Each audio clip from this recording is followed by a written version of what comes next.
वळूया पुढच्या बातमीकडे। दादर माहीम मतदारसंघावरून मनसे आणि शिंदेंच्या शिवसेनेतला वाद काही थांबत नाहीये। अमित ठाकरेंविरोधात सदा सरवणकरांनी माघार घ्यावी म्हणून प्रयत्न सुरू आहेत, मात्र सरवणकर लढण्यावर ठाम आहे। अर्ज मागे घ्यायला 2 दिवस शिल्लक असताना खुद्द मुख्यमंत्री एकनाथ शिंदेंनी मनसेबद्दल एक महत्त्वाचं विधान केलंय, त्यामुळे हा वाद आणखीनच वाढलाय। हे एकनाथ शिंदे उद्धव ठाकरे यांच्या मनामध्ये हे अशी मोठेपणा नाहीये, हे सगळे संकुचित विचाराचे आहेत, आतल्या गाठीची कपटी लोक आहेत। शिंदेंच्या शिवसेनेवर मनसेनं पहिली तोफ डागली आहे। मनसेनं एकनाथ शिंदेंना थेट कपटी मनाचे नेते म्हटलंय। मनसेचा इतका संताप व्हायला कारण ठरलंय माहीम दादरमधून सदा सरवणकरांची उमेदवारी। राज ठाकरेंचे पुत्र अमित ठाकरे यंदा पहिल्यांदाच विधानसभा निवडणूक लढतायत। लोकसभेला राज ठाकरेंनी महायुतीला बिनशर्त पाठिंबा दिला होता, त्या बदल्यात अमित ठाकरेंना दादर माहीम मतदारसंघात महायुतीचा बिनशर्त पाठिंबा मिळेल अशी चर्चा होती। मात्र शिंदे सेनेनं सदा सरवणकरांना दादर माहीम मधून मैदानात उतरवलं। सदा सरवणकर आणि शिंदेंच्या चर्चेच्या बऱ्याच फेऱ्या झाल्या, मात्र सरवणकर लढण्यावर ठाम आहे। यावर मुख्यमंत्र्यांना विचारलं असता मुख्यमंत्र्यांनी एक आश्चर्यकारक विधान केलं। मुख्यमंत्री म्हणाले, मनसेनं विश्वासात न घेता उमेदवार उभा केला। देखिए, वो लोकसभा में हमारे साथ थे, मेरी उनकी बातचीत भी हुई थी कि क्या आपका क्या रणनीति है, तो कहे शिवसेना बीजेपी एनसीपी का होने दो, उसके बाद हम बात करते हैं। लेकिन उन्होंने तो डायरेक्ट कैंडिडेट खड़े कर दिए।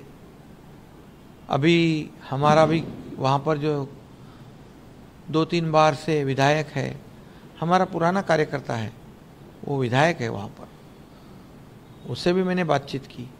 उनके कार्यकर्ता इतने बहुत ही एग्रेसिव है चुनाव लड़ने में, तो कार्यकर्ताओं को भी ध्यान रखना चाहिए। हमें कार्यकर्ताओं का भी मनोबल टूटना नहीं चाहिए, यह भी नेता का काम होता है। और निश्चित रूप से आज की तारीख में हमारा शिवसेना, भारतीय जनता पार्टी और एनसीपी अजित पवार, इनका गठबंधन है। हम उसी गठबंधन के तहत हम चुनाव लड़ रहे। हमारे साथ हमारे आरपीआई के आठवले जी है, जन सुराज है, और हम चुनाव लड़ रहे। चुनाव हम लड़ेंगे, जीतेंगे, बहुमत पाएंगे। भाजपनं दादर माहीम मतदारसंघात अमित ठाकरेंना पाठिंबा दिलाय, मात्र शिंदे गटाचे सदा सरवणकर काही केल्या मागे हटायला तयार नाही। गेल्या निवडणुकीत आदित्य ठाकरे पहिली निवडणूक वरळीतून लढले, त्यावेळी राज ठाकरेंनी आदित्य ठाकरेंच्या विरोधात उमेदवार दिला नव्हता। मात्र अमित ठाकरे मैदानात असताना शिंदेंनीही उमेदवार दिलाय आणि उद्धव ठाकरेंनीही उमेदवार उभा केलाय, त्यामुळे मनसेचा तिळपापड झाला। मुळात आम्ही त्यांच्याकडे कोणताही प्रस्ताव घेऊन गेलेलो नाहीत की ही सीट मागे घ्या, आमच्याकडून कोणताही प्रस्ताव त्यांच्याकडे गेलेला नाही।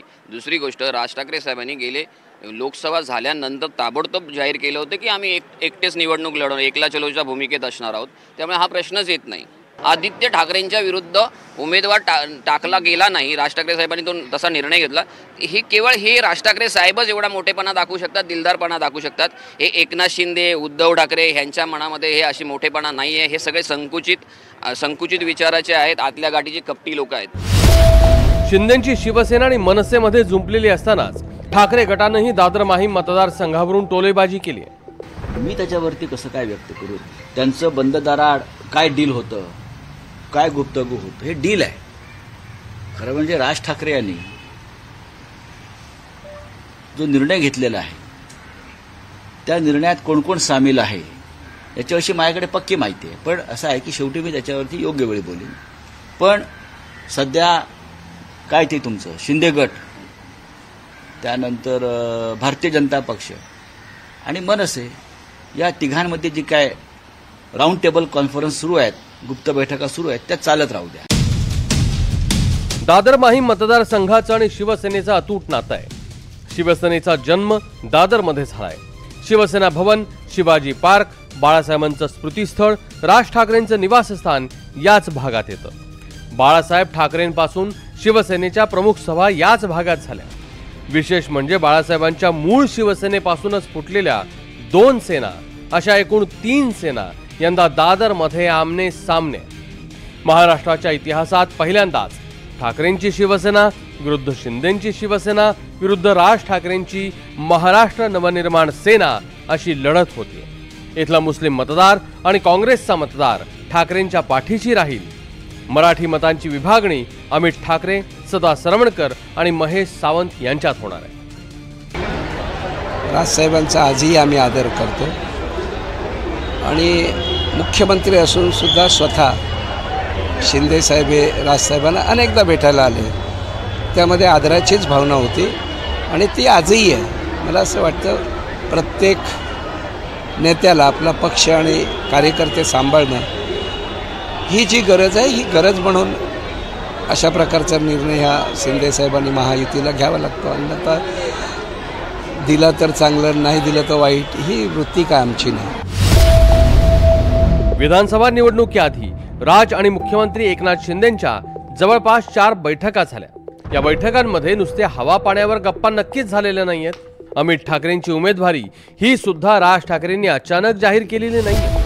भाजपनं अमित ठाकरेंना पाठिंबा देऊन विषय मिटवून टाकलाय।